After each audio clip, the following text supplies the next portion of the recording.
What was quarantine like for you? Is it a little weirder? I mean, did you get to go home since you're home? Did you have to stay? I mean, how did you navigate that whole thing? Yeah, when I first got here, my parents said, just stay home, or stay here. So I just stayed here. Um, but it's a lot of free time, and you got to figure out what to do with it, and be as productive as you can for that week or so. So just trying to focus on school and just and football too, and the mental aspect. Um, and I wasn't too crazy because I was in an apartment with my friends, so. Uh, it was a good experience, just to figure out different ways to use your time. All right, let's go to Rich Garcella. Hey, Keaton, thanks for your time today. After all the uncertainty, stopping and starting over the last few months, what was yesterday like for you? It's a real relief, to finally know that we get to play, we get to have a season. Everybody's really excited. We've been working really hard. This whole off season, summer, through now, and it's just everybody's just really excited. Just for the opportunity to get out there and play. All right, let's go to Elton Hayes. Hey, Keaton, how are you doing, man? Good, how are you? Good, thank you. Hey, earlier this spring, you talked about the development of the wide receivers. Particularly you mentioned the Florida boys, and T.J. Jones and John Dunmore. I understand you didn't get that much, time this spring and summer to work with them, but in the short time that you all have been back on campus, going through the workouts, and even yesterday, what are your expectations and your observations from that receiver group?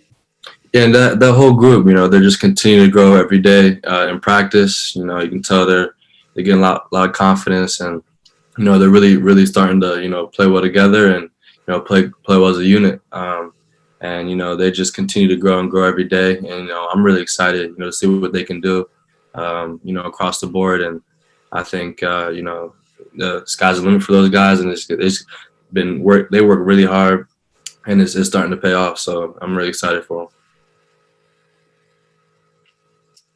All right, let's go to Tyler Donahue. Hey, Keaton, you came in with a big cornerback class last year. Starting job is up for grabs right now. How has that kind of forced you all every step of the way, no matter what you're doing, kind of compete in everything? And what would you kind of evaluate the rest of that group with Jaquan and Joey and Marquis with your second preseason camp now? Yeah, it's really fun to watch. The competition is at a high level. We're going at it every day, and everybody's playing really well right now. From Day, Joey, Marquis, everybody, and it's been really helpful, that we have that competition, because it makes everybody better, and I think we're becoming a better group from it. It'll say you only get us your weakest link, and we got a lot of good players, and we just keep getting better, keep working hard, and pushing each other. And I'm really excited for this group. All right, let's go to John Sauber. Hey, Keaton, how did your playing time last year, your extended playing time, sort of prepare you for the cornerback competition this year to start in John Reed's place? Yeah, it definitely, helped a lot. It's just, game experience. You can't substitute that. In practice, you get the reps, you get the mental reps, but that experience, it helps you, slow the game down, be more confident, especially for this year. And I'm just really excited to get back out there.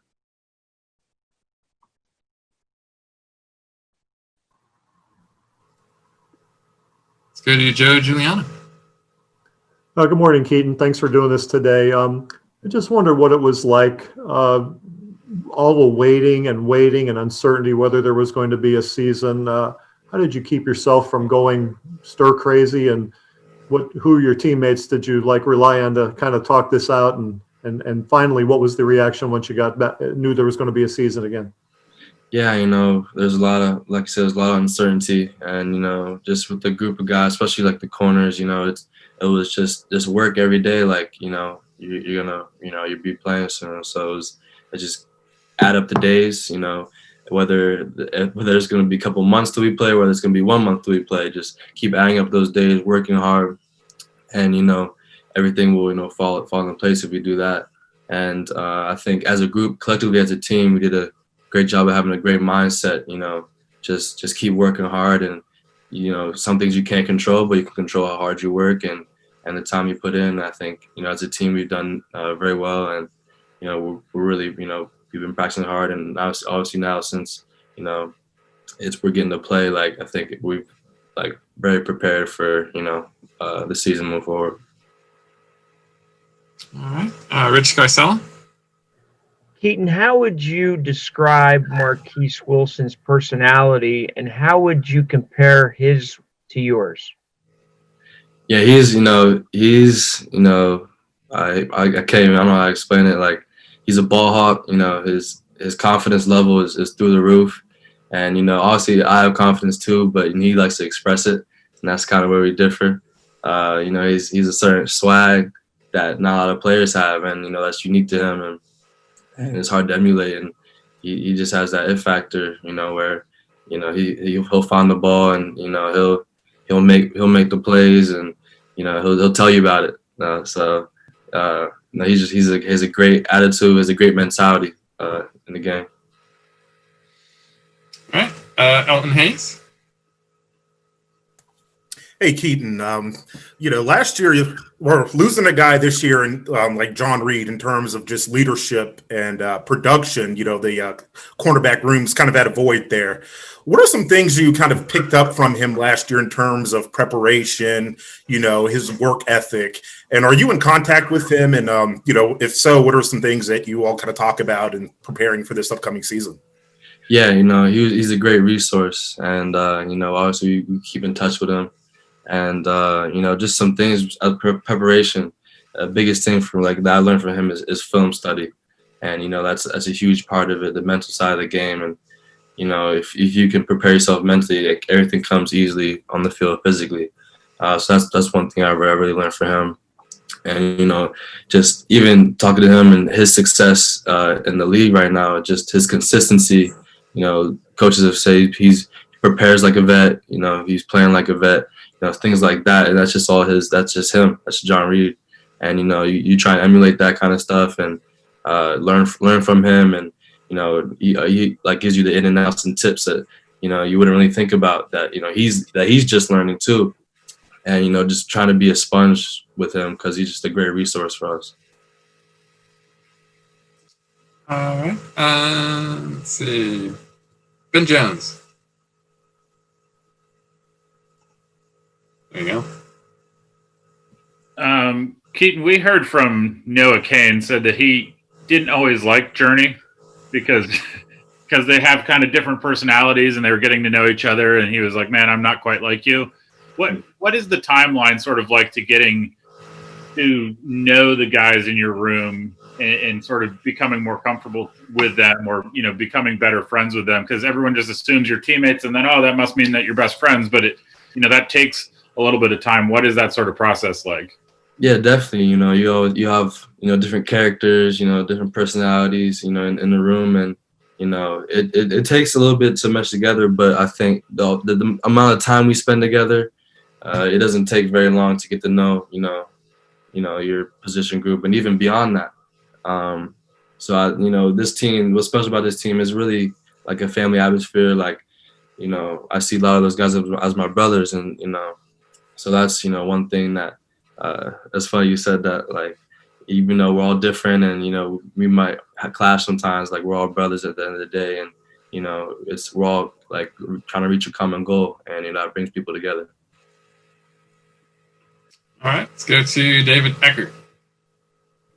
Hey, Keaton, how you doing? Good. You had touched on the competition there at cornerback really quickly. I'm wondering, is it frustrating for you at all to not be able to compete for that spot in the traditional way that you would compete for that spot? How did you kind of handle that mentally over the offseason? I mean, yeah, it's, time and practice is huge, with that. And we didn't get as much of that as we would normally do as far as the process of, spring ball, fall ball, in the summer, stuff like that. But we attacked it the same way once we were practicing. It's when you go, we go. So if it's no matter if it's a walkthrough, if it's anything like that, it's we're all competing, we're all trying to get better, and you're trying to make the room better. All right, let's go to John Sauber. Keaton, Lance mentioned you and Marquis Wilson as two guys as breakout candidates this year. How does it feel to have your teammates have that kind of confidence in you? And do you see anyone on the team that could potentially break out this year? Yeah, it's awesome. You get see that respect from other players, and I'm humbled by it, and just gotta keep working. That's the biggest thing. And some other guys, just from my perspective, Keandre, CSB, Kim Sullivan-Brown, DG, like the whole wide receiver group. I'm excited for them, and I think they're gonna have a breakout year. And they've just been working really hard, and I'm excited to see what they can do. But across the board, just that our team just has acknowledgement, and we see who's doing well, who's not, and we're able to pick people up, and just stuff like that is just shows our camaraderie of the team. All right, let's go to Greg Pickle. How you doing, Keaton? Thanks for your time. Keaton, can you hear me okay? Yep. All right, thanks so much. Hey, I'm just curious, you watched a lot. Obviously, there was plenty of time to watch film during this extended offseason. What do you think the biggest areas for improvement are in the pass defense, and how can you make those happen now that the pads are back on? Definitely, we got a lot of things to work on, technique, and, just knowing the playbook and understanding, where other people are at. And probably the biggest thing in film study for me was just understanding not only my position and my role, but the rest of the defenses, so I can have a better understanding of, where everybody's going to be, during this play, and who got who and that kind of stuff. Because that's one thing I've, put some time into. And, it's, preparation is key, and, we do a great job of that. So, I'm just really excited to see that pay off. Rich Garcella. Keaton, to follow Greg's question, you guys gave up a bunch of big pass plays last year. How do you go about cutting them down, and has that been a primary focus during this offseason? It always is. We eliminate explosives, and that's like the biggest thing for us.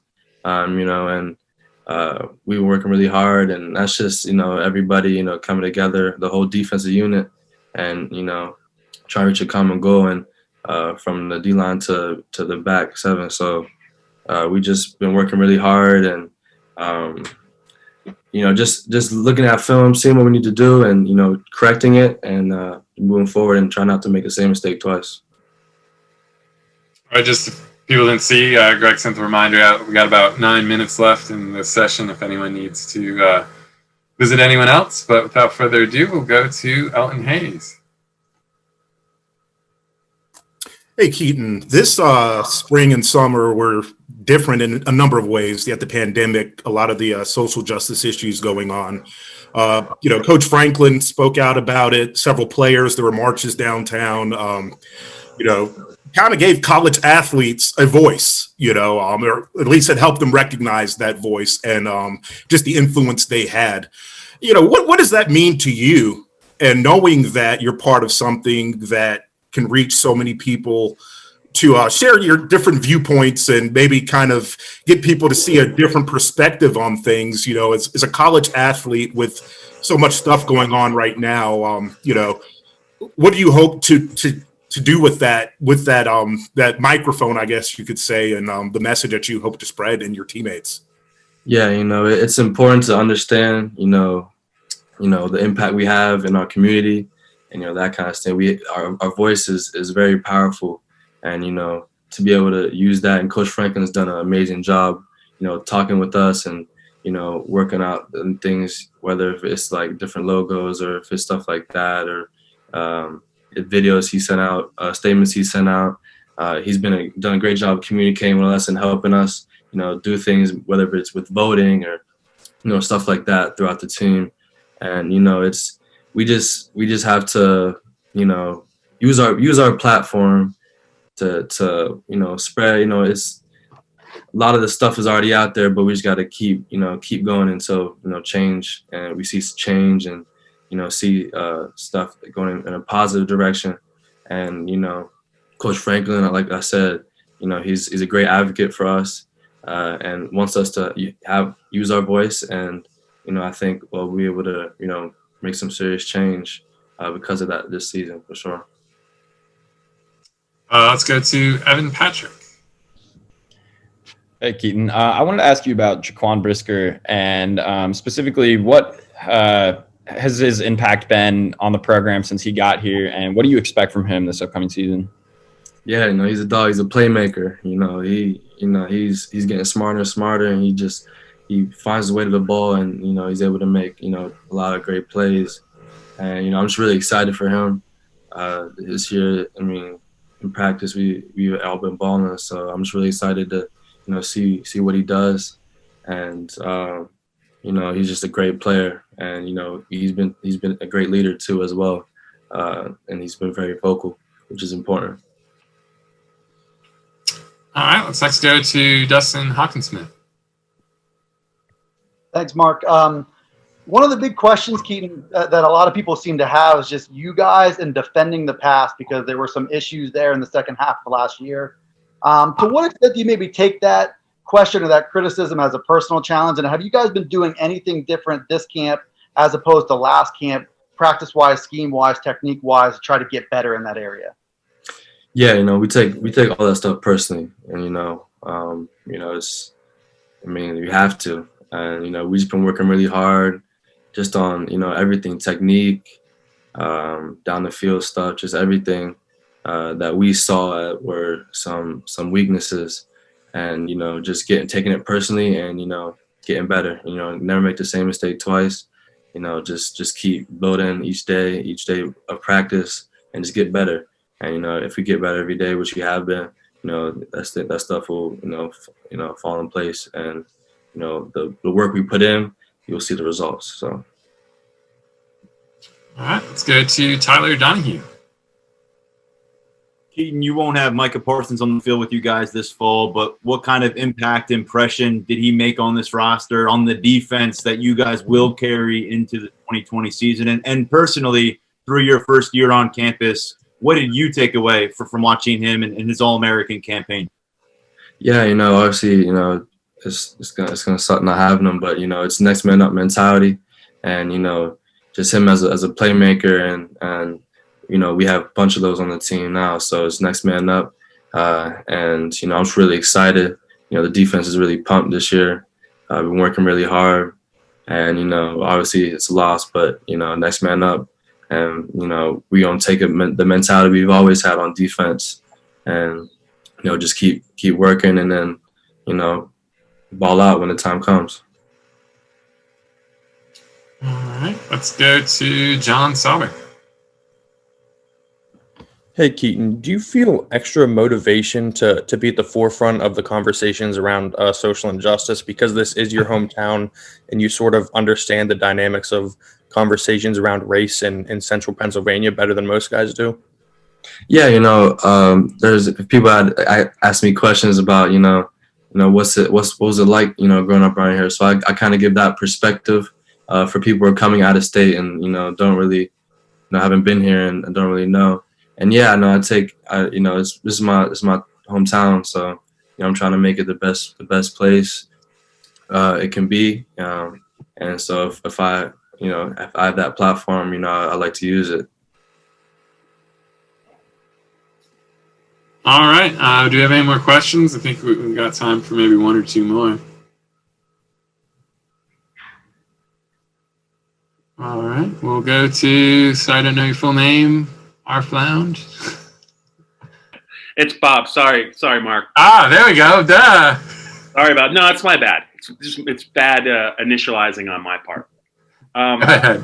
Okay. Keaton, if this has been asked of you already, I'm sorry, but Penn State's trying to get some other wide receivers into the equation this year other than Jahan Dotson.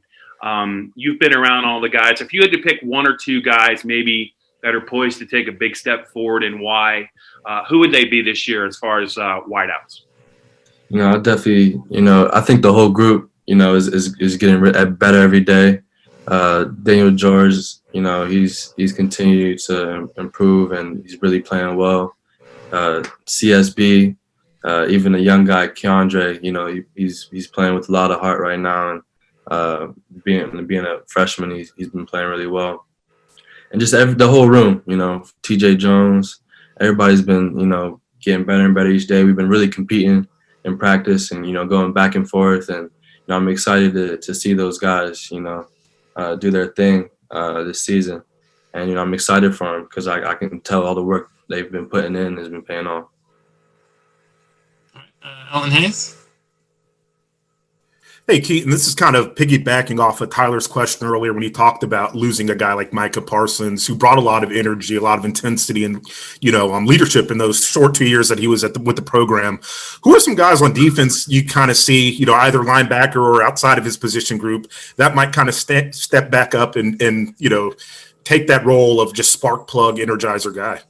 Right. Now, Jesse Luketa, if I had to name one, Ellis Brooks, those guys are really stepped up and becoming really, really big leaders, verbally bringing the juice at practice. And, I think especially now, being that, probably won't have fans at any of the games, like, it's important that internally we were able to, bring our own juice and, bring our own swag and that kind of stuff. And, those guys, it kind of starts with those guys too. So, I think Jesse Luketa stepped up and become a really good leader and, a vocal leader. And it's something we definitely need now. John Petishnock. Yeah, thanks, Mark. Hey, Keaton, I wanted to ask, what's it like working with Terry Smith? How knowledgeable is he? And just kind of like, what are the lessons that you've learned from working with him over the years? Yeah, he's a great coach and he's a better person. And, the thing that I respect about him the most is, he's going to tell you to you straight. If you had a bad day, he'll tell you you had a bad day. If you had a good day, he'll tell you the good day. But, he's gonna help you along the way, give you constructive criticism, and, make sure, you don't make the same mistake twice. And, he's huge on, like, when we go, we go. So, it doesn't matter what the situation is. You just, if you're out there, you gotta, compete, work hard and ball out. And he's just been a great, mentor thus far for us.